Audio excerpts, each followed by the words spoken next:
Well, hello everyone, and here's the second of the walkthroughs that I promised you. This is an oracle deck, and it's the Totem Guardians by Tonya Bond. It has an excerpt in the back. I'm sorry, sometimes I have a problem pronouncing words and I mispronounce them, so excuse me, but that should be long enough. If you're interested, you could pause the video there and read all about the cards. I'm more interested in the arts and the animal. Trying to rip this damn plastic off. In the inclusion of the animal world in this deck. I particularly love working with different animal energies. Well, it has some pretty nice descriptions. As always, it's best to use your own intuition when using oracle cards, but of course, the book is quite nice. It's a step up from the regular little white book, I'm guessing.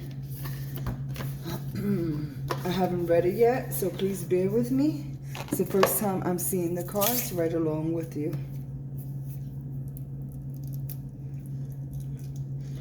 More shrink wrap.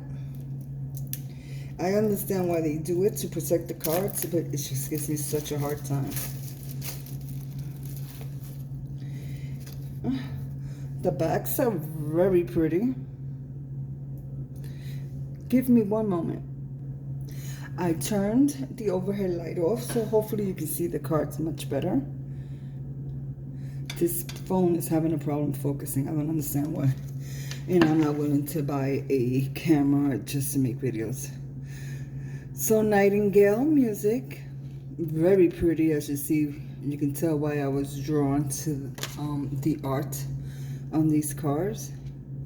Whale resonance. And no, I haven't gone through how many cards come in each deck. Like I said, this is just a walkthrough. If you haven't seen them before, you get a chance to preview them here. And if you have, well, you get to see them through my eyes. That's lovely. Or at least through my perspective. They are beautiful. Very beautiful. That's an interesting card. And so is this one.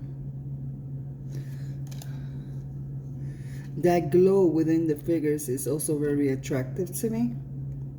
It's something that I strive through in oil paintings, but not so much in acrylic, gouache, or any of my other mediums.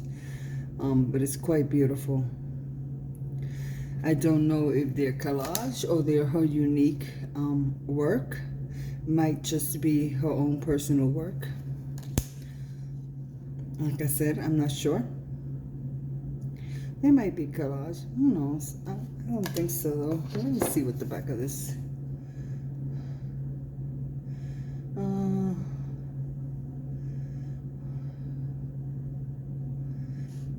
She turned to the world of fauna familiars, presenting both natural and supernatural creatures. All appear in harmony with their human companions. Each card delivers an empowering message that resonates with the archetypal energy of the animal it represents. It has 42 cards and a 60-page booklet. But it doesn't say whether it's her own personal work.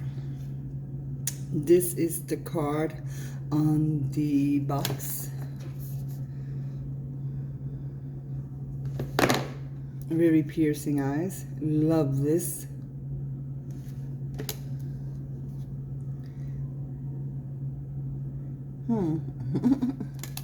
Very cute. This reminds me of Jane Davenport. If you've ever seen Jane Davenport work, this reminds me a lot of her work. Not the eel so much, but in the way the female figure is portrayed. Love this. Love this, and love that look of innocence in that child's face.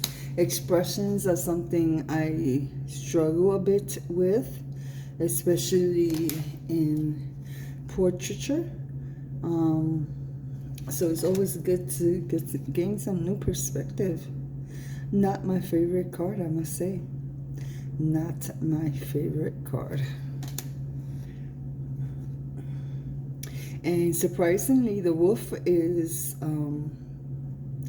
one of the animals I love the most, and this is not my favorite card neither. I'll look into the descriptions of those later. Let's put them aside for now.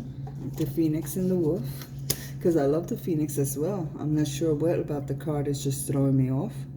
Crocodile. We'll read the descriptions together. If you're interested, please stay till the end. That is lovely. Love that too.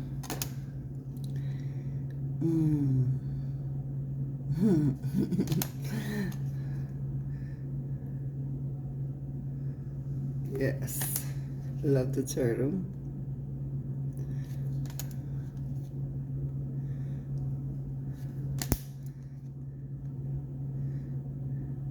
Very Virgin Mary.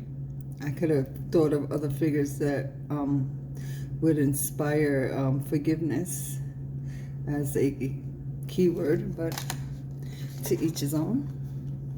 Not that I have a problem with Mother Mary, it's just that she's been used so much in forgiveness, peace, and other decks that I have. And I understand totally why she's the one depicted in most of those images. Look how gorgeous that is. It's just I wish something else would be used from time to time, you know?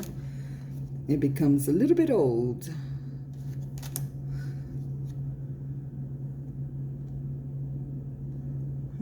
This reminds me of another artist's work. Again, very reminiscent of Jane Davenport. I think it's something about the hair, the way the hair is depicted. Why doesn't she have a human companion? I'm sorry if you're hearing that noise. That's the cunt of my upstairs neighbor, aka Ruthie.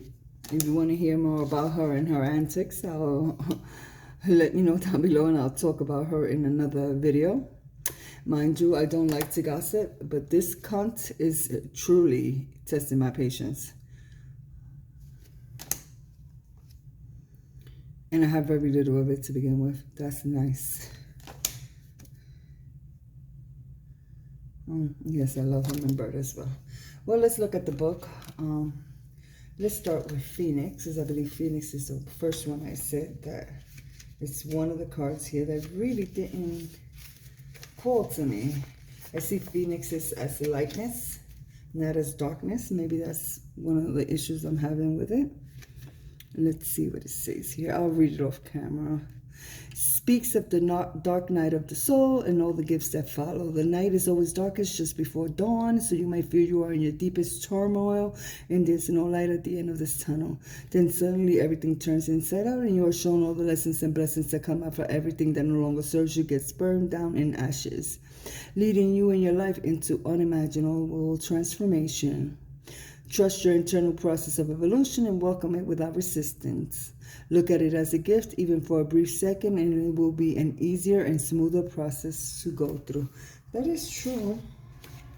I guess I just don't relate to it at this point in my life. I'm pretty sure we've all had dark nights of the soul, but it's just not something that resonates with me currently. Maybe that's why the card doesn't.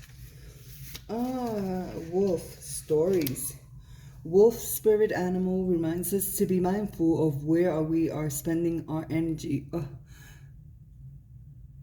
Scratch that about me talking about cunty in a later video. It will not be done because it is true. I do not need to spend my energy on her.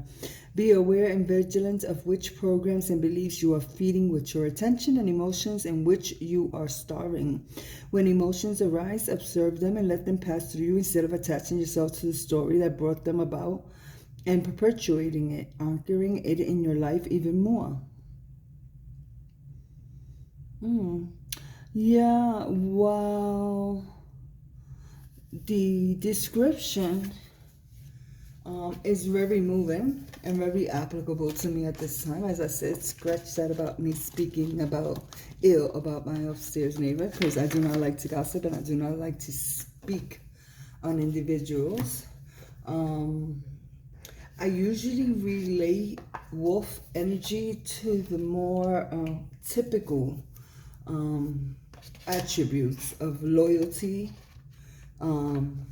guardianship, companionship. So maybe that's why the card isn't calling to me that much, but that doesn't mean that I can't accept or embrace someone else's perspective on an issue. Well, my friends, till we meet again.